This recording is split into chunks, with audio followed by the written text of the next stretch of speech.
ಬಂಧುಗಳೇ, ಈಗ ಕಾರ್ಯಕ್ರಮವನ್ನು ಉದ್ದೇಶಿಸಿ ಒಂದು 5 ನಿಮಿಷಗಳ ಕಾಲ ತಾವೆಲ್ಲರ ಸಹಕಾರ ನೀಡಬೇಕು ಅಂತ ಹೇಳಿ ವಿನಂತಿಯನ್ನು ಮಾಡ್ತಿದ್ದೇನೆ. ನಮ್ಮ ರಾಜ್ಯಾಧ್ಯಕ್ಷರು ಸಹ ಮಾತನಾಡುತ್ತಿದ್ದಾರೆ. ಬಂಧುಗಳೇ, ಈಗ ಈ ಕಾರ್ಯಕ್ರಮವನ್ನು ಉದ್ದೇಶಿಸಿ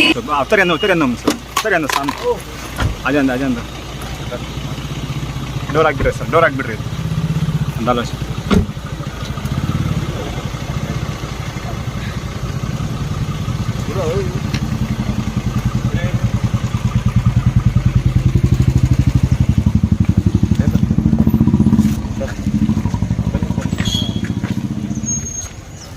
ನೀವು ಬರೋದಂಗ ಮಾತಾಡೋದಂತ ಸರ್ ಸಾಹೇಬ್ರು. ಯಾರು? ಎಚ್ ಮುನಿಯಪ್ಪ ಅವರು.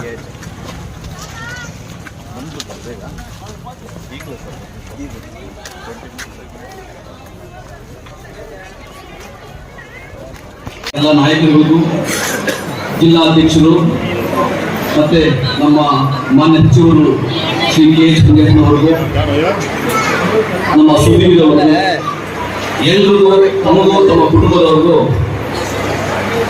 ಕ್ರಿಸ್ಮಸ್ ಹಬ್ಬದ ಹಾರ್ದಿಕ ಶುಭಾಶಯಗಳು. ಕ್ರಿಸ್ಮಸ್ ಹಬ್ಬ ಅಂದಾಗ ನಮಗೆಲ್ಲ ಯೇಸು ಕ್ರಿಸ್ತನ ಜೀವನ ಚರಿತ್ರೆ,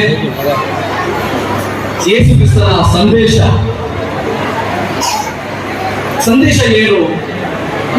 ಪ್ರೀತಿ, ಪರಸ್ಪರ ಪ್ರೀತಿ ಹಂಚಿಕೊಳ್ಳೋದು, ಸ್ನೇಹ, ವಿಶ್ವಾಸ, ಒಂದು ಭರವಸೆ, ನಂಬಿಕೆ. ಇದು ಕ್ರಿಸ್ತ ನಮಗೆ ಕೊಟ್ಟಿರ್ತಕ್ಕಂತಹ ಸಂದೇಶ.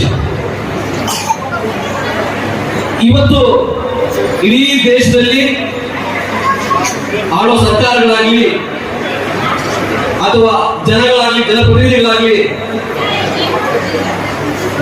ಒಂದು ಸೌಹಾರ್ದಯುತವಾದ ವಾತಾವರಣವನ್ನು ಸೃಷ್ಟಿ ಮಾಡಿ ಎಲ್ಲರೂ ಭ್ರಾತೃತ್ವದಿಂದ ಅಣ್ಣ ತಮ್ಮರಂತೆ ಬದುಕಬೇಕು.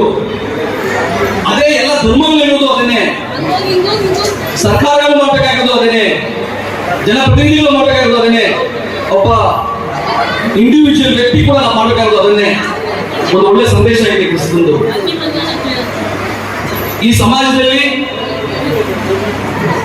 ಯಾರಿಗೆ ಇರಲು ಅವರಿಗೆ ಸಹಾಯ ಮಾಡಬೇಕು, ಹಂಚಿಕೊಂಡು ತಿನ್ನಬೇಕು, ಹಂಚಿಕೊಂಡು ಬದುಕಬೇಕು. ಇಂತಹ ಸಂದೇಶವನ್ನ ಎಲ್ಲ ಧರ್ಮಗಳು ಹೇಳಿದೆ, ಯೇಸು ಕ್ರಿಸ್ತ ಕೂಡ ಹೇಳಿದ್ದಾರೆ. ಇದನ್ನ ಆ ಸಮಯದಲ್ಲಿ ನೆನೆಸ್ಕೊಂಡು ಈಗ ಈ ಕಾರ್ಯಕ್ರಮಕ್ಕೆ ನಾನು ಬೆಂಗಳೂರಿನ ತಡವಾಗಿ ಬಂದೆ.